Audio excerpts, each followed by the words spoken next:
गुजरात के साबरकांठा जिले के किसान अनार की खेती कर अच्छा आर्थिक मुनाफा कमा रहे थे, लेकिन अब ये किसान अनार की खेती से किनारा कर रहे हैं।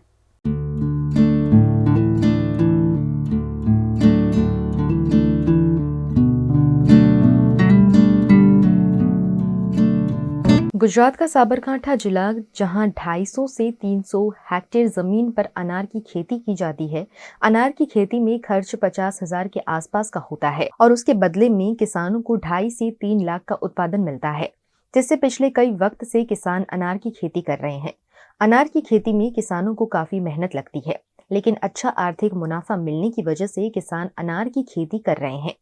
लेकिन पिछले कुछ सालों से मौसम में लगातार हो रहे बदलाव के चलते अनार की फसल में बीमारियां देखने मिल रही हैं, जिससे किसान अनार की खेती से किनारा कर रहे हैं। दाडम लगभग अमारा गाम में 22 वर्षथी छे। एमां पहला तो 400-500 वीघामां हतुं, परंतु छेल्ला 2-1 वर्षथी आमां एक तो मर रोग जे सुकारो छे एना लीधे थोड़ी तकलीफ छे, बीजुं तेलियो। आ बंनेनो वधारे प्रॉब्लेम तथा वातावरण जे अनबेलेन्स छे एना लीधे अत्यारे हाल 100-125 वीघानी आजुबाजु दाडम हवे बच्या छे। आमां उत्पादन तो मळे छे, पण सामे खर्चो पण एटलो ज छे, એટલે અત્યારે હાલ બંને સેમ સરભર થઈ જાય છે। નુકસાન જતું નથી, પરંતુ અત્યારે હાલ બંને બેલેન્સ છે।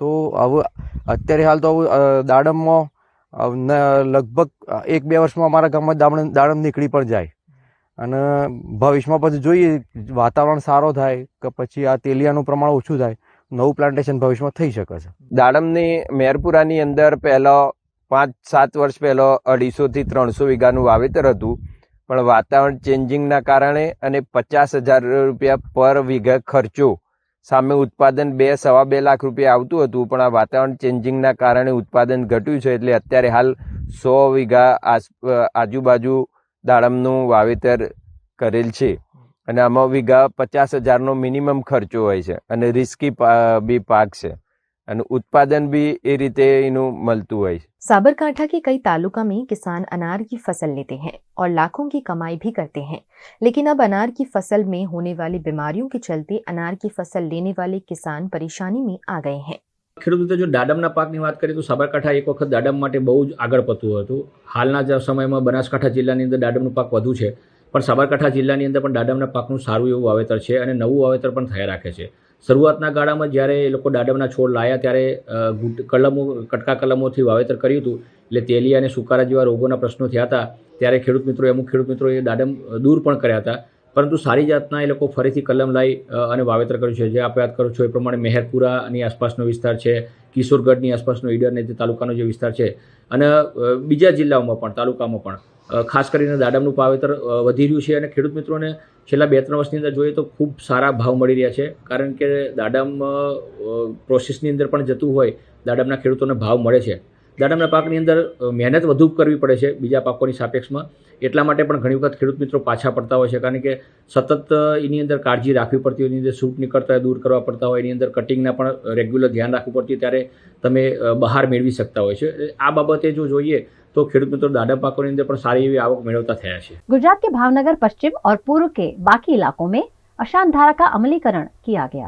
भावनगर के पूर्व और पश्चिम इलाकों में लंबे अरसे से अशांत धारा के अमलीकरण की मांग की जा रही थी। प्रशासन द्वारा इस मामले परिपत्र का ऐलान कर दिया गया है, जिसके तहत रेलवे स्टेशन, नीलमबाग, देवूबाग, वाघवाड़ी रोड, बंदर रोड समेत 190 इलाकों को अशांत धारा में शामिल किया गया है। अब यहाँ प्रॉपर्टी बेचने या खरीदने से पहले निवासियों को कलेक्टर की अनुमति लेनी होगी। અહીંયા ભાવનગર શહેરની અંદરથી જુદા જુદા સંગઠનો તરફથી ભાવનગર શહેરના પશ્ચિમ વિસ્તારના કેટલાક વિસ્તારોને અશાંત ધારામાં સમાવવાની રજૂઆતો વખતો વખત સરકારશ્રી સમક્ષ થયેલી હતી। અત્રેથી 5 ફેબ્રુઆરી એક દરખાસ્ત રાજ્ય સરકારને મોકલી આપવામાં આવેલી હતી અને તેના ઉપર રાજ્ય સરકારે વિચારણા કરી અને ગઈકાલે એક જાહેરનામું જારી કર્યું છે અને એની અંદર આપણા શહેરના 5 પોલીસ મથક વિસ્તારના જુદા જુદા વિસ્તારો જેવા કે ફૂલસર, હાદાનગર, કુંભારવાડા, વડવા, વિજયરાજનગર, નિર્મળનગર વગેરે આ વિસ્તારો 194 જેવા પોકેટ્સ છે કે જેને આપણે લિસ્ટ ઓફ એરિયા એક્ટની નીચે જાહેર કરેલા છે।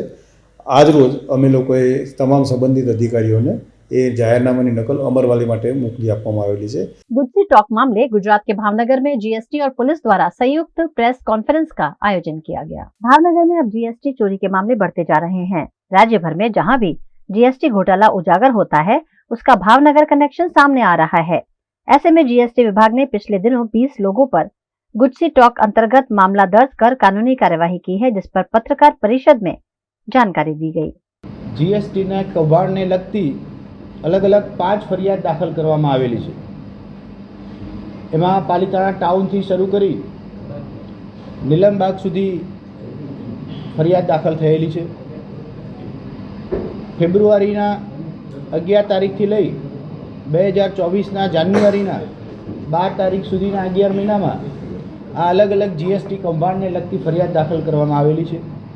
એમાં છેલ્લી ફરિયાદ નીલમબાગ પોલીસ સ્ટેશનમાં 12 જાન્યુઆરી 2024ના રોજ 2 આરોપી કે જેમના નામ અમીન ઉર્ફે મચ્છર કીટાવાલા અને મોહમ્મદ હનીફ કીટાવાલા બંને આરોપી વિરુદ્ધ ફરિયાદ દાખલ કરવામાં આવેલી છે.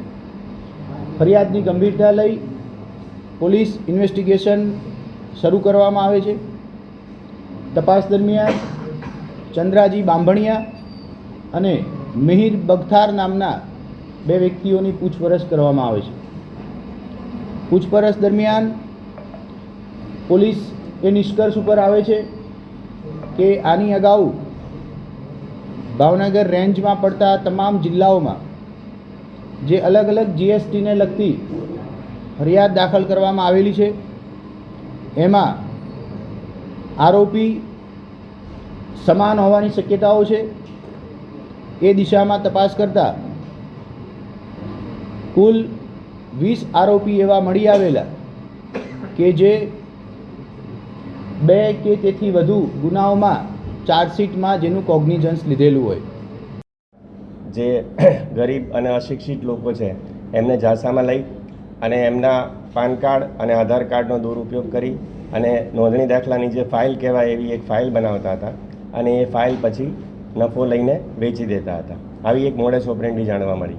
એટલે એ બધા જ માણસોને અમે આઈડેન્ટિફાઈ કર્યા, ત્યાં સ્પોટ વિઝિટ કરી અને એને અમે નામ આપ્યું આધાર 1.0 મિશન, જેમાં અમે ભાવનગર અને પાલિતાણાના પોલીસ સ્ટેશનમાં ગુના દાખલ કર્યા.